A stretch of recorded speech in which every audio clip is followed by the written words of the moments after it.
The Veteran's Voice. Joined, of course, by Hugh Andree, who is here, the CEO of Forceselect. Hilary Meredith Beckham is going to join us a little bit later on as well. Hugh, very good afternoon. Good Welcome. afternoon, mate. Quite a big week for you, which we will discuss. Yes. Shall we start though with the anniversary of the Queen's funeral? Obviously, means an awful lot to people in the military, doesn't Yes, it? it does Because indeed. we've already had a couple of people on who served for Queen and country, Yes. and who may still be serving for King and country. And I suppose the monarch means something more to people in the military. Well, she was, she was our leader. Yeah. As you know, Mike, I said to you many times, in the forces, we are apolitical, we work for the sovereign. And whomever the sovereign appoints to lead the government, then clearly we will answer to them. But ultimately, she was our leader, so it was a very sad day. It was. Do you remember where you were? I do, when actually. You heard? Bizarrely, I was having dinner with another veteran, certain Mr. James Allen, who I know will be watching from Jakarta, who'd invited me for dinner on Pall Mall, around the corner. And the news came that she'd sadly passed, and we were able to actually go to Buckingham Palace. Yes, because a lot of people did that night. At that time, and it was humbling, indeed very sad, and I can't believe a year's passed. I can't. Really. I know.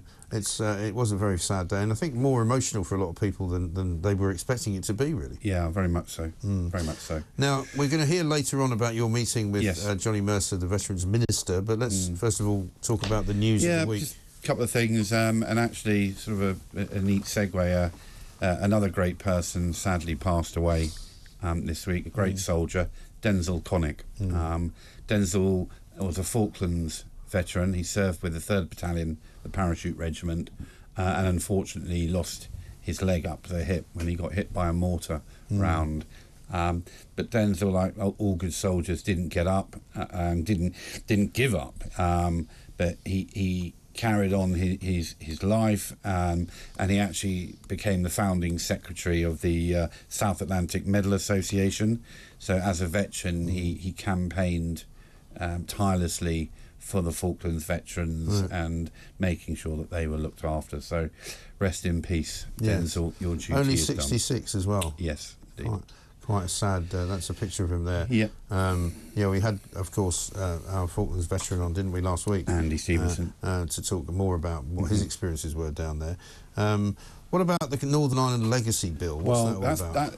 That's big news. And this has been rumbling on for 7 years now. As for those necessarily younger generation aren't aware, we had a war on our own doorstep for 30 years, from 1968 to 1998, with over 3,500 people losing their lives in our country. Yes. Thankfully, that came both here and there. Here and there. Yes, I can remember. The city just across the river from us. Explosions going off there. Yeah, absolutely. It was a terrible, terrible piece of history in our country's history. But it's been an issue. There have been challenges in how to effectively put to rest the legacy of that war. And much of this is around post the 1998 Good Friday Agreement. It's really around open cases. So there are still over 1,000 open cases which are unexplained deaths. Effectively, what this does, it won't appeal to everyone, and I don't think you can ever keep everybody happy.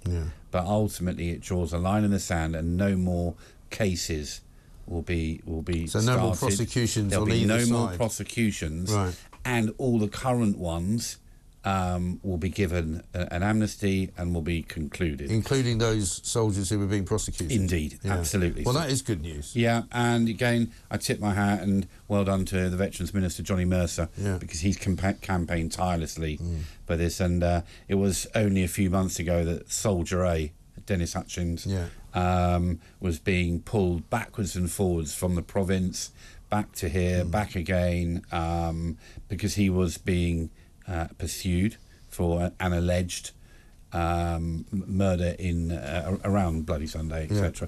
But poor old Dennis, who went all the way to Belfast, he was 100% adamant that he was innocent, and sadly picked up COVID in court in Belfast and passed away. Yeah. It was tragic, and but as I said, I tip my hat to the Veterans Minister Johnny Mercer for getting this done. Right. And that's big news for those who served in the province. Absolutely right.